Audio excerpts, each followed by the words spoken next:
You ever have that feeling you look at your team and everyone is so busy, just spinning their wheels, but are you actually getting anywhere?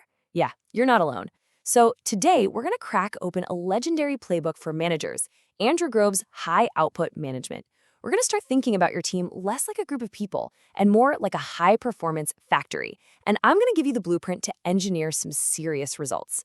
Let's dive in. All right, here's the game plan. First up, we're going to completely reframe your mindset with this idea of the management factory. Then we'll get you geared up with some super high-leverage tools. After that, it's all about hunting down that one big thing that's slowing you down. And finally, we'll talk about how to really scale your team's impact. Simple as that. And really, it all boils down to this one simple question. Is your team just busy, or are they actually productive? Because let's be real, the gap between those two things, that's the difference between winning and losing. And that's the exact problem Andrew Grove's entire philosophy is built to solve. So, our first big idea is all about a mental shift, a really crucial one.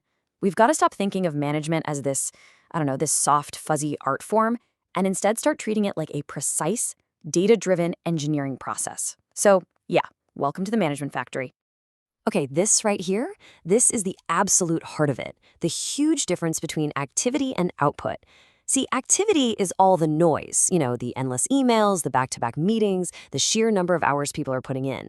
But output, that's the signal. That's the stuff that actually matters, the stuff your customer cares about, designs getting approved, bugs getting fixed, products actually shipping out the door. As a manager, your job is to become completely obsessed with the output, not the activity. And look, Grove himself just lays it out perfectly. This one quote completely reframes what it even means to be a manager. Your success isn't about your personal activity. It's not about how many emails you blasted out or how late you stayed at the office. Nope. It's measured by one thing and one thing only, the collective output of your team. That's it. Your only job is to make their results better. All right, so if you're running a factory, you're going to need some tools, right? Well, according to Grove, a manager's most powerful, highest leverage tools are ironically the two things we all complain about the most, meetings and metrics. Let's figure out how to actually master them. Now, get ready for this because it's a huge reframe. Most of us, we think of meetings as a bug, right? A glitch in the system, a total necessary evil. Grove says, nope, they're a critical feature. Think about it. Meetings are the quality control checkpoints on your factory's assembly line. They're where you check the data, make the tough decisions, and make sure every single person is perfectly aligned and moving in the same direction. So how do you make them work? You use what Grove calls the manager's checklist, and it's dead simple. 1. Before the meeting, you set a crystal clear purpose and an agenda. 2. During the meeting, you use data, real metrics to drive the decisions. And 3. After the meeting, you make damn sure everyone walks out with clear action items and knows exactly who owns what. No confusion, just results. And that other tool? It's data. We're talking about key performance indicators, KPIs. Just think of these as the main dashboard for your factory. They're the gauges that tell you if production is on track, where quality might be slipping, and what's actually working. And look, picking the right KPIs isn't just about tracking numbers. It's about building a whole culture that is just relentlessly focused on results. Okay, so your factory is up and running. You've got your dashboard full of metrics. Now it's time to optimize. And here's the secret. The way to get massive improvements isn't to try and fix everything all at once. It's about finding that one single thing, that one constraint that's holding the entire system back. Or going hunting for the bottleneck. I mean, just let that sink in for a second. It doesn't matter how fast the other parts of your team are, your total speed, your velocity is always limited by the slowest link in the chain. You could have a rockstar engineer who codes at the speed of light, but it means nothing if the design approval process takes 2 weeks. That's your bottleneck. So, how do you fix it? Well, Grove gives us a super simple 3-step plan. First, you map out the entire process. I mean, everything from the initial idea all the way to delivery.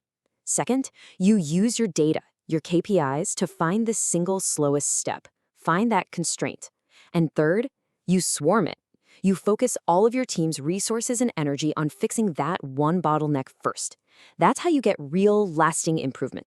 All right, let's get to the final stage. You've optimized your factory, you've found the bottleneck, but how do you really truly scale your impact? Well, you have to evolve. You have to go from being a doer to being an enabler. Your job isn't to be the hero anymore. It's to build a whole team of heroes. And that all happens through smart, effective delegation. This means you gotta trust your people. You have to push decision-making down to the lowest possible competent level, right down to where the information is the freshest. Your job as a manager is to actively remove yourself as a bottleneck. Get out of the way and empower your team with the autonomy to get things done. But listen, autonomy without feedback, that's just chaos. For any of this to work, you have to build really solid feedback loops. These are just systems, things like team retrospectives that create a space for regular, honest talk about what's working and what's not. These loops are the absolute lifeblood of improvement. It's how you learn, build trust, and just keep getting better. So how do you prove to your team that their feedback actually matters, that you're not just paying lip service? It all comes down to this one number: 48 hours. That's the magic number. This is the 48-hour rule. It means when someone on your team brings up a problem or shares a key insight, you have to act on it, or at the very least acknowledge it and share a plan for it within 2 days. It's a simple commitment, but it sends a powerful message. Your voice matters here, and your feedback drives real change. That's how you build a culture of trust. And really, when you boil it all down, this is the takeaway. In the world we're in today, getting to high output, it's not some nice to have. It's not a luxury. It is an absolute necessity if you want to survive and win. So I'm going to leave you with a challenge, a direct one. I want you to go look at your team's process, at your management factory. What is the one single bottleneck that's holding you back right now? What is it? Find it, focus on it, and go start building your high output team this week.